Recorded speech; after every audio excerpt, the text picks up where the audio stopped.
Good evening and welcome to Ask the Unicorn. Hello to all of you out there. For those of you that are just joining us, wonderful, welcome. And for those that have had experience here, welcome back. I have some things to talk about this evening. However, what I would like to do is start with the children first. I do have some children that are listening, that are watching, and those are my homies that I call them.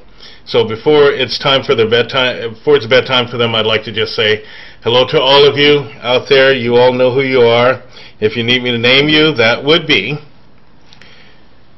Cody, Caleb, Jonathan, Kinsey, Adriana, Bella, Braden, Lexi, and all of you out there in Unicovia TV land. I know that sounds a little cheesy, but I'm a cheesy guy. Okay, I do have some questions from one of the children, so I'll start with them first this evening, if you all don't mind. Bella wants to know, what does it mean when you have the same dream over and over again? Well, that, Bella, is what we call a reoccurring dream. Okay. Now, sometimes it means that there might be something you're thinking very, very hard about. Other times it could signify that there's an event that is coming. Depending upon the nature of the dream, it would take a lot longer for me to actually explain it to you, but I will explain it to you at some other time when I do see you. Sometimes it just means that you have something that you keep thinking about over and over again, and I'm willing to bet that this has something to do with a doggy or a puppy. But it just means it's called a reoccurring dream. Sometimes it can mean that there's something coming, or there's something about to happen, but that's very, very rare. Okay, what is the difference between a nightmare and a bad dream? Well, very little, actually. There are different types of bad dreams, and then there are different types of nightmares. And then there's something else that is called that's a little more elevated, that we call a night terror. However, in your particular case, I think it has to do with just bad dreams and nightmares. You may be upset about something, you may be afraid of something, and that may cause a nightmare. Sometimes the nightmare will actually happen before you're afraid. There's so many things that go into causing a bad dream, and so many things that go into causing a nightmare. Sometimes it's just a message. For those of you that are more adult, it usually is trying to tell you something or give you a warning. More times than not, unfortunately, it's because of something that you're going through during the daytime. But there are those anomalies where the bad dream actually means something. All right. What if the reoccurring dream is a bad dream? Well, if the reoccurring dream is a bad dream, then you need someone to talk to, preferably someone like myself or your parents, so that we can sit down and figure out what it is that is bothering you and whether or not you actually do see something. Now, all of you parents out there, remembering that nowadays there are some very extraordinary children, which means that you have to be extraordinary parents. These children do see from time to time. It doesn't mean that they always see something, but it does mean that they are going through something and they need to be listened to. So try to take what it is that they're saying seriously. And for you children, your parents will protect you.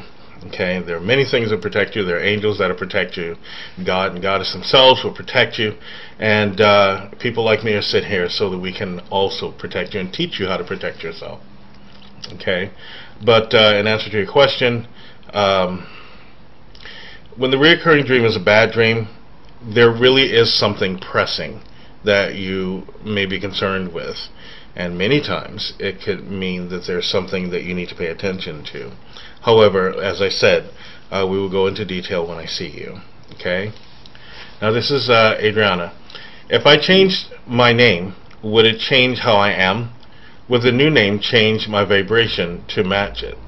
Wow. That's a really good question. Yes. It would change how you are. It would also change your vibration and to a degree change some of the things that you do regularly in your life. You know, so when you decide to do something such as a name change, remember it is something that really takes a lot of thought. You have to first, if you're a child, okay that with your parents, And second, you have to make sure that name is going to match your vibration. But that's a very, very good question. I very rarely get asked something like that. It can change your vibration. It can change who you are, how you are, and what you're doing. What happens to a person's vibration and energy when they marry? What happens to a woman, for instance, when she takes her husband's last name? Well, there's some good points and bad points to that. Marriage is supposed to be a very sacred thing. When based upon tradition, usually the woman will take the man's name. However, I think that if two people come together and they decide that they're going to be with each other for the rest of their life, that's up to them. Whether or not she would like to take his name or he will take her name. Or they just come up with something entirely different that has nothing to do with either of their chronological families. However, it does change the vibration when the two become one. Hopefully, the effect on the woman is very positive, and hopefully the effect on the man is very positive. Many centuries ago, there were people who could look and tell. Although, as I said before, sometimes those particular things get misused, and they wind up being because someone is biased, or because someone got paid, or because someone didn't like someone, etc., etc., etc. But the truth is that both vibrations blend, even on a physical level. Now, remember, when it comes to energy, energy can be used both for creation and procreation. More times than not, we use it for procreation. Very rarely do we use it for creation when it comes to a man and woman, or whatever people like to do. You have to take into consideration, one, there's one person that is an entirely different energy from the other person. And when they come together, that creates a third energy. Usually that's a child, but it also creates a third energy between them. So the both of them blend into that one energy. There are many mismatches, however. Unfortunately, many mismatches. More times than not, those do not work. However, if either one of them loses their identity, that marriage is no good. Do you understand? That means that at some point in time, someone has to have a talk with the other person and say, look, you know, I appreciate it. I think that you're really cool, but we're just not cool together, you know. But that goes back even to the relationship thing. You know, people marry for the wrong reasons, or other times they marry out of convenience, so they marry because of stability and things like that. Love should always be the reason, no matter what anyone has ever told you. Believe me, and think about this. Out of all of the things that you can accomplish in your life, the only thing that you can actually take with you into your next life or into the next existence is love. Remember that. Okay. Now, I think it's really interesting that there used to be a thing that they would call women chattel. And that's like saying that they were the property of the man. And I really have a bad taste in my mouth over that particular term. No one will ever call my wife chattel. If they do, they may wind up not in a very good position. So things like that we need to do away with. More times than not, marriage falls on the consideration of the woman, and not very much on the man. But we need to find a way to make that equal. Now, John wants to know if there is such a thing as sorcery. John, now why would you ask me such a thing? Of course there is such a thing as sorcery. There always has been such a thing as sorcery, and there always will be. Whether or not a person believes in sorcery is irrelevant. That's like saying, is there such a thing as a marine? Of course there is. Remember, we are multidimensional beings. We have billions of different types of lifestyles. There are many factions of people that do sorcery. There are many factions of people that do wizardry. Remember, there's a whole culture of people that are pagan, that are Wiccan, that are Druids, that are religious, that are Christian, that are Lutheran, that are Catholic, etc., etc., etc. All of them have their validity, no matter what anybody thinks or says about them.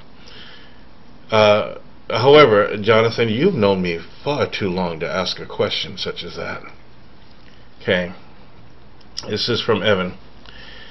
Besides God, is there any other way to destroy the soul? I know you can lose soul pieces, so the soul can be destroyed. Is there any other means to destroy it painlessly? Absolutely not. I need to help you with this. A soul cannot be destroyed. There are several things that go beyond whether or not you or anyone else can destroy a soul. There are 5 different types of bodies. 2 of those bodies are the spirit and the soul. There are those that would like you to believe that a soul can be destroyed, and those people are absolutely wrong. There is no soul that can be destroyed, whether it be good or bad. It can do penance, it can be cleansed, it can be transformed, it can be changed, it can be manipulated, it can be reshaped. But to destroy a soul, or to even think that something like that could happen, is just a way ungrounded. God, Goddess, all of those are not really concerned with such things. Even those that are the enemies of God don't want to destroy the soul. They merely just want to try to control it or own it. As far as soul pieces, you know, the soul is the one thing in this life or in any other life that you can depend on as being absolutely whole. There's no soul pieces. There are merely different personalities and different aspects of that soul. We are all part of a great soul. Whether or not that soul is good or bad, or whether or not there are parts of that soul or aspects of that soul that are good or bad, is something that is left up to those that have a heck of a lot more power than people like you or me. But no, it can't be destroyed. Let's see, what are archangels and how do they help you? Well, an archangel is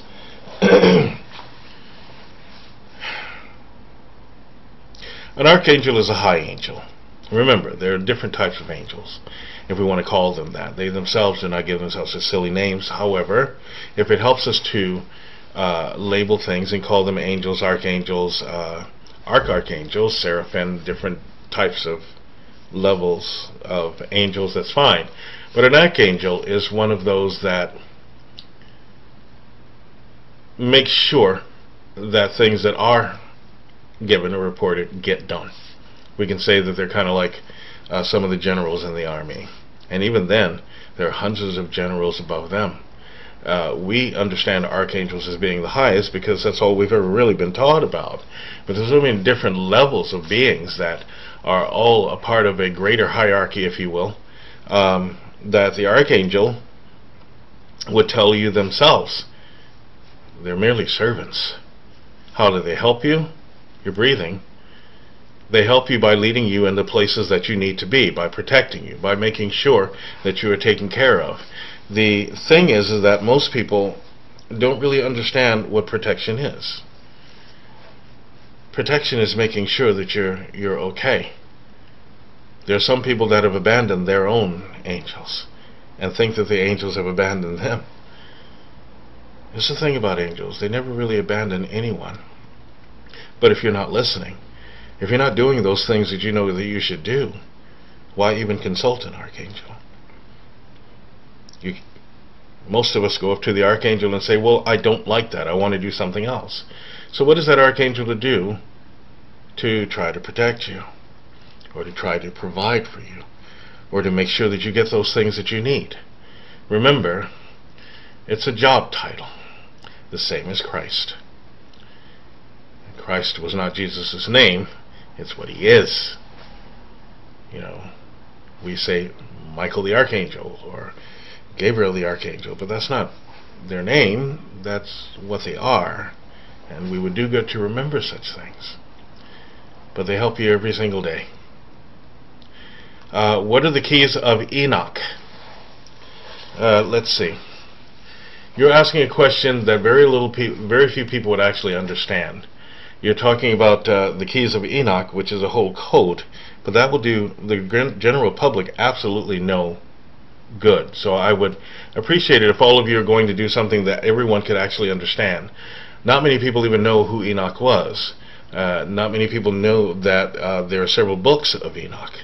Not many people even know of anything about the keys.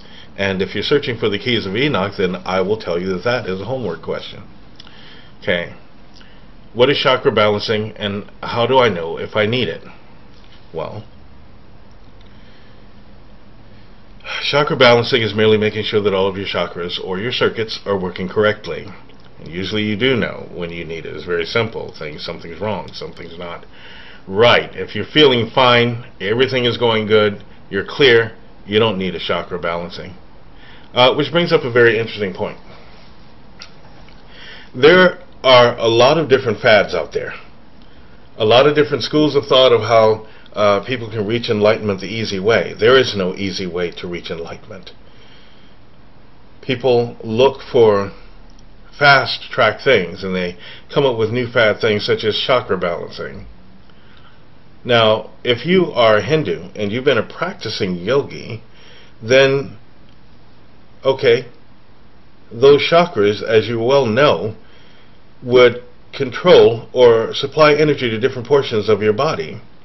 Now, the balancing of that is to make sure that those circuits, as I call them, or batteries, are all in alignment. They're all okay. Now, almost anything can set your chakras off balance. They're incredibly strong, but at the same time can be knocked off balance very easily. You can get into an argument, and all of a sudden your third circuit is hurting, and you wonder why. Well, it's because you, in being angry, lost control of your energy. And usually you will find a person that can bring it back into balance, or by doing a little exercising yourself, or making sure that you're following some of the directions that I've given before. You can make sure that your chakras are balanced. Okay. But you usually know when something's off. I am an aspiring singer. I have problems releasing my voice. As a toddler, doctors thought I was deaf. Mute, because I wouldn't speak. Interesting. You know, I think that a lot of the doctors make a mistake in prejudging a child. And what they do is they put a fixation on that child by calling you deaf mute, and by saying that you'd never be able to hear, you'd never be able to sing, etc., etc., etc. I went through an experience as a child myself where I wound up being deaf in one ear because of a punctured eardrum. And not just kind of deaf. I could not hear. The doctors told me that I'd never be able to walk straight or correctly, or would have poor balance, and they also told me I would not be able to hear out of this ear, and I hear things that no one else hears. Not only that, I'm a composer and performer. So what you're going to have to do is reach inside yourself and get rid of that program that told you that you would not be able to do something. And there are many, many teachers that can help you release your voice. But more than anything, you're going to have to believe in yourself and start singing. You're going to have to make sure that you are releasing your voice and then listening to your voice. This is an interesting thing. A lot of people, when they hear their voice for the first time in a recording, really don't like it. So you have the opportunity then to fix whatever you want to fix. But find someone that can help you do that.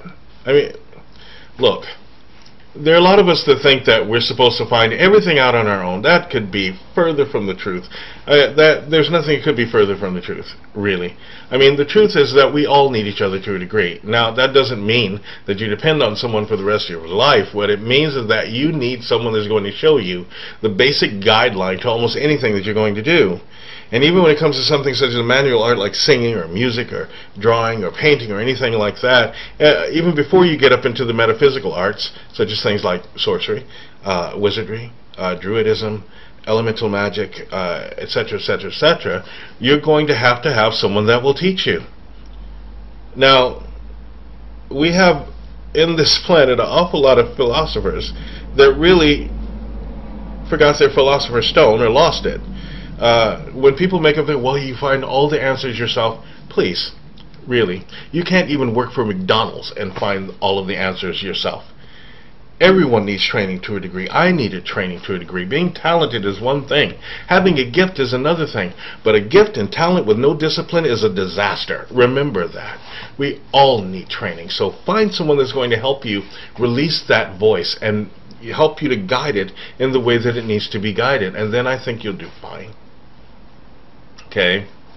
Oh, by the way, maybe you just didn't want to speak and they mistook that for being deaf and dumb. I know lots of children that just don't want to talk. You know, there's really nothing for them to say. You know, so they just don't talk. And unfortunately, they get called autistic. They may have Down syndrome. They may have this, that, or the other. It couldn't just be simple enough that you didn't feel like speaking. Okay. Although I cried a great deal as a baby, I was subject to mental and emotional abuse. How do you get over this? You have to make a choice. And how do I know this? Because I've gone through this, along with the physical. You have to make a choice that you are not going to be the product of abuse. You're going to have to make a choice that you are not going to allow all the things that happened to you when you were younger to shortchange you in life. It's difficult. I won't lie and say that it's easy, because it's not. You may have to look at every single blow that you suffered and realize that those people were wrong. We like to excuse it and say, well, they did the best they can. No, they did not. If you were abused, these people did not do the best that they could. They were capable of much more. Now you have the choice. Are you going to allow that abuse to destroy you? Or are you going to make a choice and say, no, I choose not to be that way?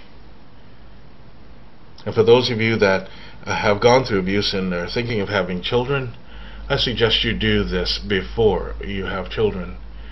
Master yourself. Find something that's going to help you to master yourself. Talk to people, but don't talk to people from a position of being a victim. Talk to people so that by talking you can work your way through that hell. And then you can turn around and help someone else that you'll see. You know, the magical thing about this is once you pass through those gates, you will see when someone else is abused. And you will be able to offer them help. Because it's just like helping yourself. We all help each other stay out of the doorway of hell. Remember that. And find someone that's going to help you do that. There's so many people. You know, I say this all the time. I am not unique. But truth is, I am unique. There are a lot of people that are just as unique as I am, that are just as talented as I am. But remember, to abuse someone is one of the worst things that you can do to them. Fortunately, again, you cannot touch their spirit or their soul. That is beyond the task of anyone. Anyone. I don't care how powerful they think they are. I do not care how much magic they believe they have. These are the two things that are untouchable, even by us. Call it a universal failsafe. You can't even touch your own soul. So, that's how you do that. Work it. One day at a time. One day at a time. Before you get to any of that, though, let me give you one simple suggestion. Forgive them. Doesn't mean that you forget. Doesn't mean that you have to be around them. Just forgive them. Harbor no malice or ill will towards them.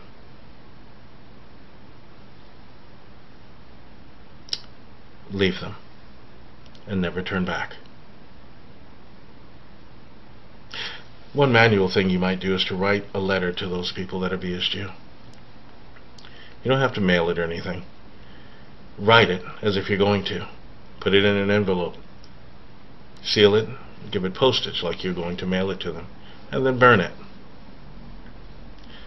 Take the ashes from that burned letter to the nearest body of water that's moving. Dump them in. Turn around. Walk away. You'll feel wonderful. It will feel as though there's a great weight lifted off of your chest. You will feel better. And with that, those ashes, allow all of your anger to leave. And then discipline yourself. Let's see. I hope that helps. Believe me, I understand abuse. It's not easy. And if you need my help, I am always here. Let's see. When I'm sleeping, what is the thing that feels like a bright light on me, as if someone is shining on me? But when I go to wake up and nothing is there, what is that light? My room is dark. You know, that is a very personal experience. That could be so many things. It could be perhaps a guardian that is watching over you. Maybe you needed that light in order to protect you. Or maybe you needed that light to let you know that you're not alone. And I'm willing to bet that if you're having that experience, it was probably during a time that you did feel alone. So that light may just be there for your own safety or for your own security, or even just so that you understand that there's something greater that is with all of us. We truly are not alone. Going back to the archangels, is there a specific archangel that I can reach out to? Pick one. You get one, you get them all. Pick one. Pick all of them. They may just show up. Not all of them have names the way that we understand them. Just be open. How is it that angels are everywhere at once? Well, how is it that I'm speaking to you and you're seeing me, yet I'm not in the same physical location? If you take something like that and you multiply it where they don't, or you enhance it to the point that angels don't really need the internet, they can be anywhere at any time. It's just the way that it is. For the last 2 weeks, I've been waking up between the hours of 3:45 and 4 a.m. and can't get back to sleep. That could be an energy surge. There could be so many things that would cause that as well. Usually there's an anomaly. There may be a presence that you wake up to, a fixation that you wake up to. There's so many things like when you ask a question such as that, I have to give you the truth of what I understand. And there's so many things that could cause that. There could be a signal that you may be hearing that your body's reacting to. You may also be reacting to a spirit. Or it may be a self-defense mechanism that happens 3:45 every morning, or whenever that happens. Now, if I took it on a numerological scale, I would do this. I would go 3:45, so I would go 12:3, which means that there's a change and expansion, which also means there has to do something with either finances or other things that could be stressing you out, or there could be some changes in your life that need to be made that you're not making. So my suggestion, do what you're supposed to do, and get some rest. How can you break a programming cycle? For example, trying to build up savings, and every time you're close, something needs repairs, etc., and then it's gone.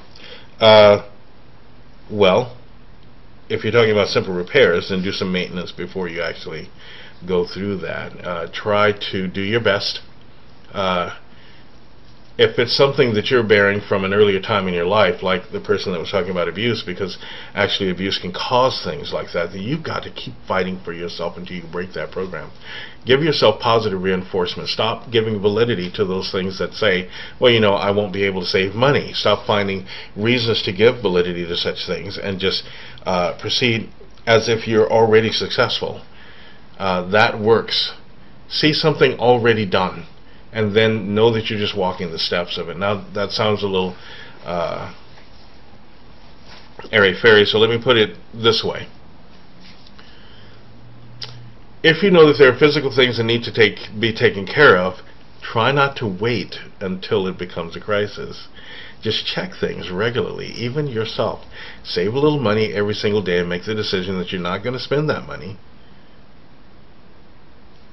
until what it is that you're saving that money for is done.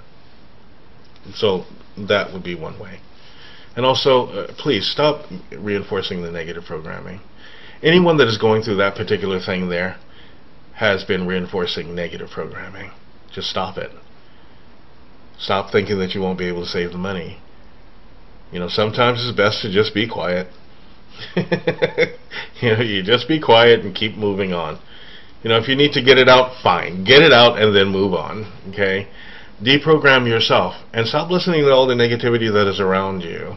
Everyone complains about the economy, and nobody really knows what the economy is doing. And I'm willing to bet that all of the people that are watching this particular show right now have never been rich. Okay? Have never been financially rich. So when they talk about things such as a trickle-down effect, you've always had a trickle-down. That's all you've ever lived with. I mean, yeah, you work a good job and you make some money here and there, but the truth is that when all of the rich people are complaining or saying that they need more money, and people are making bad decisions based upon what they think is an economic slump, listen, if any of you listening or looking are business owners, you don't raise your prices in a recession. If you raise your prices, nobody will be able to spend. And if they can't spend, then you too will go out of business. You're supposed to keep your prices the same during a recession. That way these people will remember that you were fair and they will come to you. So, that's what I think about that. I'm going to wear human hair extensions. Is there any ceremony to remove unwanted energy and bless it? Yes, actually. If you take just a moment and clear your mind and clear your thoughts, and you set a circle of candles around that hair, now realizing you can't get rid of all of the residual energy because, look, it's someone else's hair. I mean, I prefer synthetic hair myself. I feel funny wearing someone else's hair on my head, but you can put it in the middle of a circle of 12 candles and let the candles burn out. Just don't let it burn the hair, and then that should take care of most of it. Or if you feel strongly, wash it. I understand the need to use human hair as an extension. I understand that completely because it's beautiful, and I think when people use their hair extensions, I think they do it beautifully. Just remember that you're not going to get rid of the residual energy from that person, and you do stand the chance of bringing that person's energy into your own. Remember that. There is nothing that's going to take that person's energy completely out of that hair. Does a person completely lose their personality and become someone else when they choose to reincarnate? No, not always, not 100%. They don't become someone completely different. They become someone mostly different for the purpose of the lesson that they need to learn, whatever that lesson may be. Now, here's another thing. We believe that we choose to reincarnate. To a degree, that is so. However, you will reincarnate whether or not you choose to, or else you can do something that would land you right in the astral realm or right in a point of limbo where you will not. That is solely up to you. Basically, your free will is used for that. When we reincarnate, there is a reason for that. Now, we make bold statements and say that I chose to be here. Maybe I did. But if you look at some of your life, you say, well, I wish I could go back and make some changes, because some of the stuff that I've gone through, I know I did not choose. Okay? Either that or I made a wrong turn at Saturn, one of the two. So it's not so simple as that, but you do retain something from lifetime to lifetime. Remember that. You do. You retain something. Is there a way that you can tell if you were a warrior in a past life or you a warrior in this life? I'll tell you something my teacher told me. When people asked her what is it that they did in their past life, she asked, well, what did you do in this? What are you doing in this life? Remember, everything is about now. If you're a warrior in this life, there's a pretty good chance you were a warrior in another life. It's really interesting to know.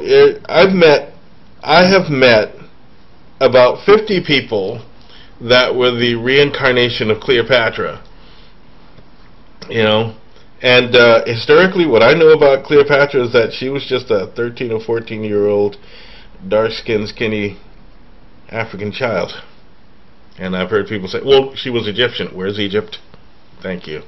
You know, I've met the reincarnation of so many great and wonderful beings.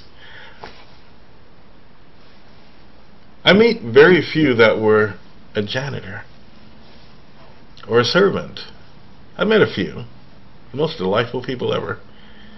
I like bakers, you know. But if you're being a warrior in this life, there's a pretty good chance that you were a warrior in the last life. However, try not to be the same type of warrior, because if you're going through 1,000 incarnations being the same warrior, you're not listening. And remember, there are thousands of types of warriors. A physical warrior is one thing, but to be the physical and spiritual warrior is far superior. But how you can tell? Exactly that. If you're being a warrior in this life. What is actually happening during a near-death experience? With the tunnel, the light, etc.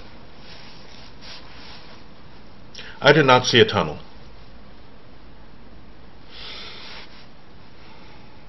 I did, however, get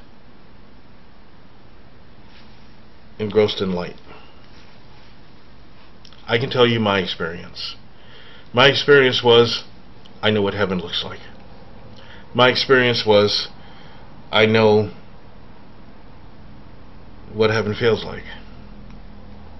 My experience was that I understood a great deal, and there's no way that a person can really and truly go to what we call heaven or hell and not bring some back with you. I've seen both horrible and beautiful things, and you know the interesting part is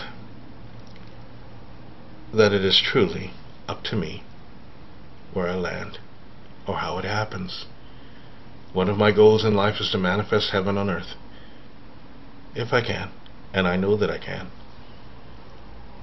If I do not succeed in this lifetime, I will be back.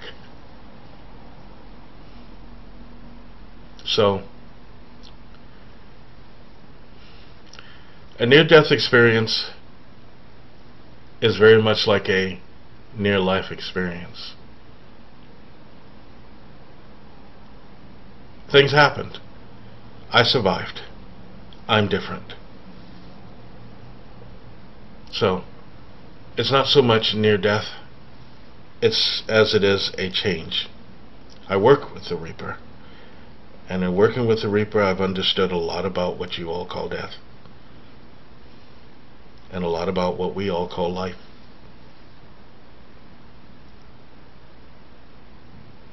As far as the tunnel, though, I didn't really see that.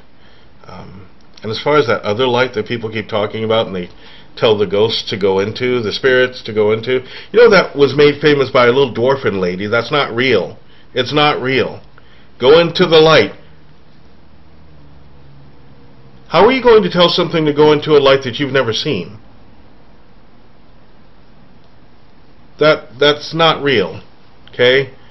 And a lot of people make up stories. Sometimes people may have been just a little high when they decided that they went into the tunnel, okay, and then saw the light.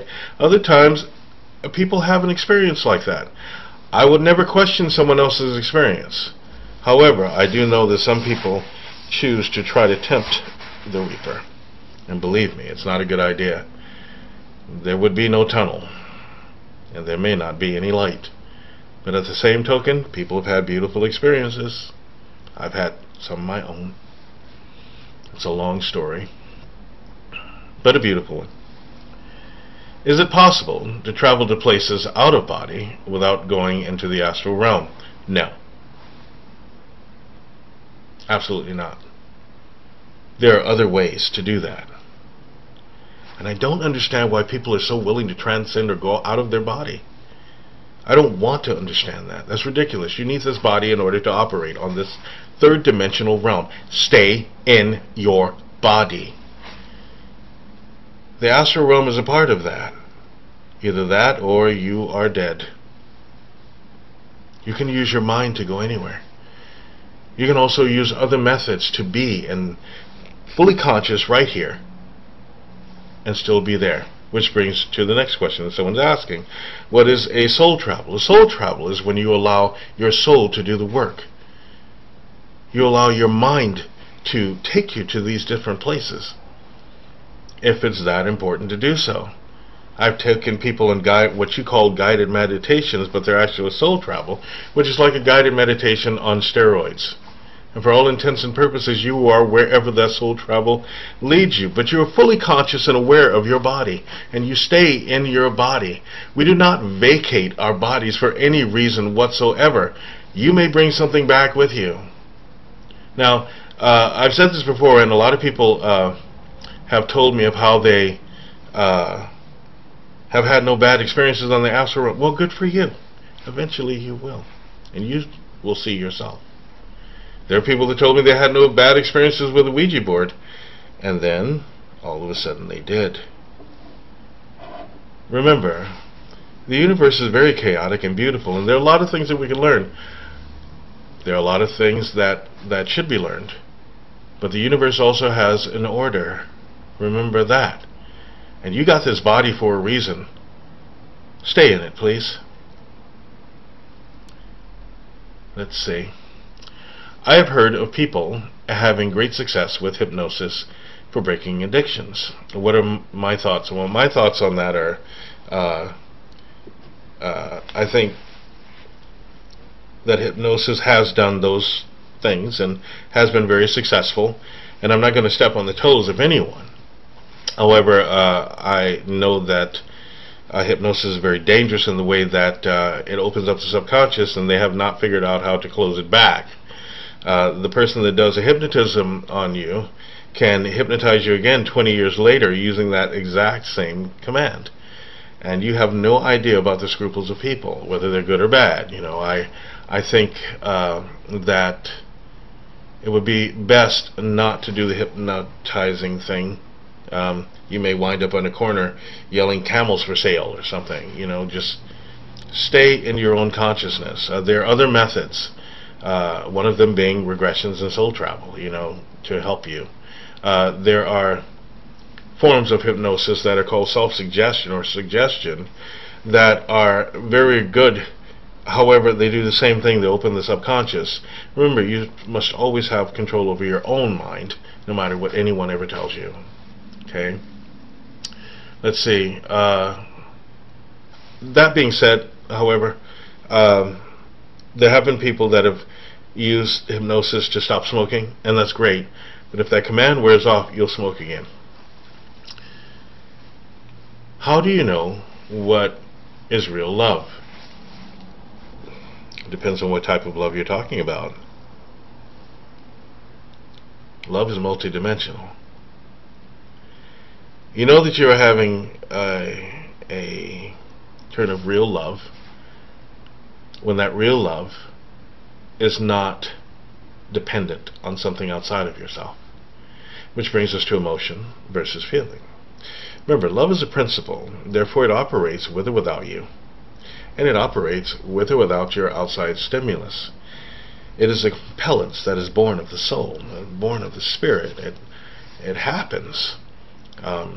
We associate love to people or a song or flowers or, you know, things that we call loving. But there are so many different types of love. I mean, I love my machinery. I love talking to people. I love teaching.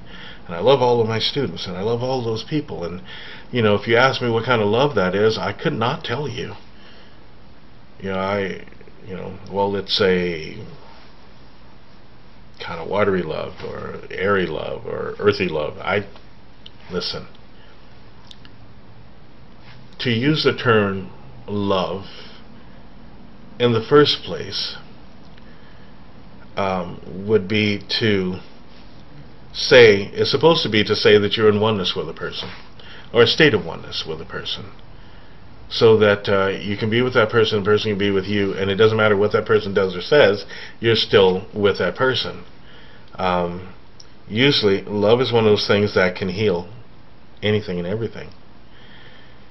Most of the time, what people exhibit with each other is guilt, and they call it love. Well, you do this if you loved me. Oh, God. You know. Well, don't you love me? You know, things like that. That has absolutely nothing to do with love. Love is on the inside of you and comes out. It's not one of those things that takes someone else's doing something. You know, it's kind of like my puppy Ling. She loves me no matter what. Well, truth is, she probably loves me because I hold the food bag, but, you know, she still exhibits that love. Haven't you been someplace and you just got compelled to just kind of drop to your knees and just look at everything and appreciate the fact that you're a part of this world? There's a love in that. Or, you know, you look at your wives, or you look at your husbands, you look at your children, or your friends, and there's love. You look at your parents, and there's love there, you know. You look at things that you love to do, and you really do love to do them. I love to do music. I love to create movies. I love to help people. I don't do anything better than I do helping people. I mean, I love serving. I love serving the universe. Yes, I love God and Goddess. I mean, I love Jesus, but not in that creepy way, you know, just, I mean, I love the whole concept of Christ. I love the fact that I can speak to them at any moment in time. And what kind of love that is, I don't know. I've even been to a church where they separated the different types of love. There's like agape, there's eros, there's this, there's that, and I'm like, wait, does it really matter? I mean, in my heart, I know the appropriate loves for people. I love children. Always have. I'm always the eternal big brother. I love cheeseburgers too. You know, and they love me back. You're talking about love, which is, you know, if you want to talk about love, the only thing that I can say is that love is the face of the goddess to me.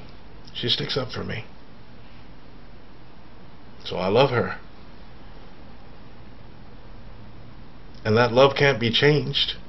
I even remember a time that I went through where I even thought that God didn't love me or didn't like me. And to sit here and listen to me now, to think that I could entertain such a thought is just kind of bewildering. But I went through a period of time in my life where I thought that. But then I decided something. I said, well, it doesn't matter. I love God. I love Goddess, and they can't stop me. So, love can be just about anything. I mean, love is the only thing that is real. Well, faith and hope as well. How does one more fully experience the love of God? By living the life and being the best you possibly can. And then loving yourself. If you want to experience the love of God, then love yourself. It's really that simple. I don't think that we have to do much for God to love us. We discipline ourselves, and there are things that we need to do in the name of discipline, and there are things that we do in the name of love. But love is one of those things that responds to itself. Kind of like Khalil Gibran said, love answers only to love. So if you want to experience the love of God, then try loving yourself. You'll experience the love of God. How do you expand or get to the next level when you know that it is needed, but not sure exactly what it is? Good question. Follow your disciplines, and that will happen naturally. And what I mean by disciplines is those things that you have decided and promised yourself that you would do. Many of us make promises. We do it all the time. I promise I'm going to, my New Year's resolution is that I'm going to quit smoking. Or my New Year's resolution is that I'm going to lose weight. Or my New Year's resolution is that I'm not going to cuss. And you know, those aren't disciplines. You're just trying to do something. Your disciplines, especially spiritual disciplines, are usually right in front of you. I mean, come on. You all know that when you're doing something and you know that you should be doing something else, you talk yourself into doing the thing that you know better than to be doing. For instance, if you know that you're going to have to work out the next morning, we don't go and have 3 chocolate shakes. You follow your disciplines. You follow those things that are right in front of you to do. And I guarantee you that you will expand. Especially if you've already made promises to yourself. Keep them. Try. My brother, who I haven't spoken to in 2 months, phone number was on my phone. And mine was on his. But neither of us called each other. And we found out later that evening that he was taken to ER for a chest pain. That's very interesting. That could be someone telling you that you needed to call him. Okay? So you might ask yourself why the two of you didn't call each other for 2 months. Well, even then, try not to do the guilt thing. Oh my God, you know, I didn't call him and blah, blah, blah. It could be someone giving you the opportunity, one of those angels, giving you the opportunity to find out what's going on. Okay? He's okay, hopefully, and if he is, ask him how he's doing. Find out if there's something that he's doing incorrectly. By the same token, remember, you do have your life. Okay? But that could have been a message for you. Now, my boyfriend would like to have a reading with you. Does he need to prepare questions, or do you read by responding to his higher self? Neither. I'm a telepath. I'm a little different from your average psychic. I don't depend upon a person's energy to do a reading, and he can call and make an appointment. Okay, just the same as anyone. And then just relax. It's totally stress-free, and tell him don't worry. I won't scare him. At least I'll try not to. It'll be fine. Okay. Now, is there any real basis to common superstitions? Don't walk under a ladder, black cat crossing your path, knock on wood, number 13, etc. I like them all. They're fun. Seriously. Some of them are just basic common sense. Don't walk up under a ladder. It might fall on you.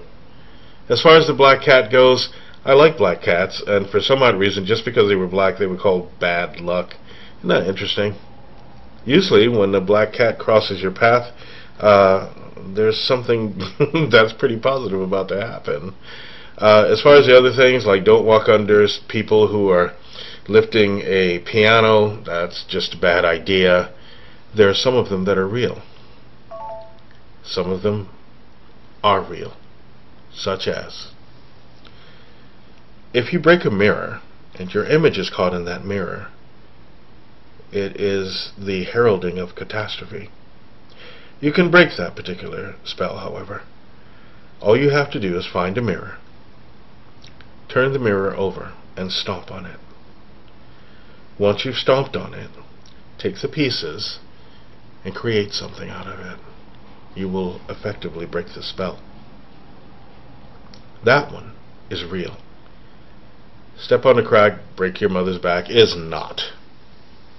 Okay, a lot of them are just unfortunate fairy tales, and they're not even really fairy tales.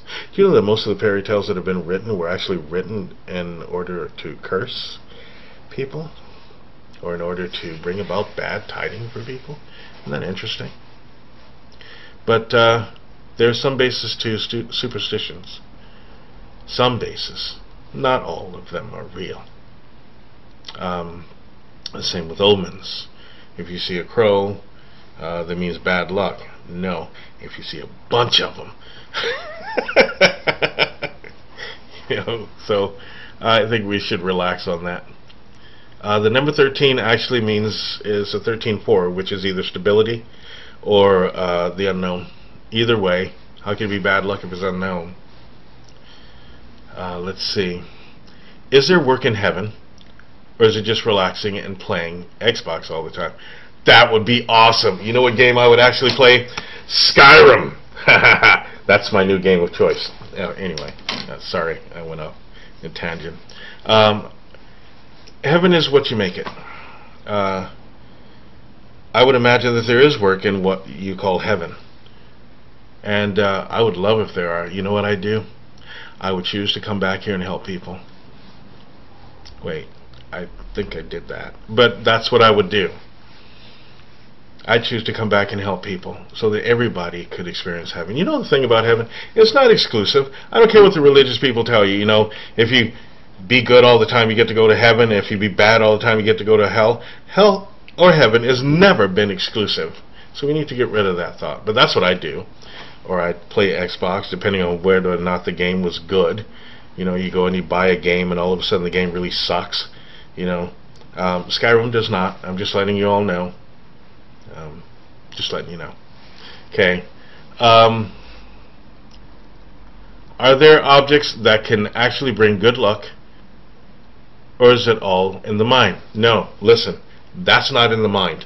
That's something can be. There are objects that can bring good luck or bad luck. The point is, you don't want to have good luck. Do you understand? For instance, a 4-leaf clover, that's a trick. Listen, you get a 4-leaf clover, you'll have good luck. Did it ever dawn on one that if you pick the 4-leaf clover, you're going to call something to you that you will need good luck for? Look, there are certain things that are real, and I know we like to attribute a lot of things to the mind because, you know, maybe one of those science guys that mix baking soda with alcohol and make fizz get on and call themselves skeptics and talk really, really loudly. Listen, there are some things that are, and they definitely are, whether or not you believe in them, or whether or not you even want to believe in them. For instance, no matter what any of you people say, God and Goddess are real. And yes, God and Goddess, not just one. Remember, God made man in his image, well, Goddess made woman in hers. And we can't live one without the other. Okay. But yeah, there are some things that are real. I always see the yin and yang cats, black and white. Okay, that doesn't make them yin and yang cats. It just makes them black and white. It's probably because you have a preference for that particular type of cat. And I would imagine cats like you, and the majority that you come across are black and white. Yin and yang, I think, have very little to do with it other than they were formed by a mother and father. Okay? And that's just the fact of it. What does it mean when you see an owl? Well, sometimes it can mean a message, depending upon the type of owl, and when you see it and what it does, it can mean either an omen of foreboding or a tiding of good luck. But usually, always, an owl is a message. Every single time, as a matter of fact, that I've known of. What is the basis of the stories of black dogs, Grimms, or hellhounds from England? Well, they're the same all over the world, actually. And what you're talking about is hellhounds. And you're talking about representatives of what Cerberus would be. And these are demon dogs, what you're talking about. There's a lot of basis in it. There's more lore than anything else. But when you're talking about the black dogs, you're talking about evil. Unfortunately, someone decided that the word black and evil should be put synonymous. I think it's kind of unfortunate. Ironic, though, you know, most of the priests wear black. Those are usually references. Grimms is a name for someone, but understand, there is a reaper. And if you had to essentially deal death all the time, you'd be very grim as well. As far as the hellhounds, they're not from England. You just hear about them from England. They're hellhounds, therefore they're from hell. But I hope there's no insinuation that England is hell. What does a werewolf in a dream represent? Changing. change. Depending upon what the werewolf is doing, it means that you yourself need to go through the change, or a change. You need to adapt to a situation. You know, wolves are very, very adaptable, and they're very, very resilient. And if you're dealing with a werewolf, you're dealing with something that is in a human form, that is in a state of change and transformation. So look to where you need to transform. Okay, now, I love all of these questions. I know that some of you are just trying to keep me on for longer, but I need to go. I've said night-night to all the children. I'll say night-night to all of the families and everybody. Please join us again on Ask the Unicorn. And if you'd like to see more of this, what you can do is help us out by making a donation so that we can get better equipment and stay on. Thank you all for joining. We'll be here next week. I say we, I will be here next week as well. And thank you all for coming to Ask the Unicorn. Namaste.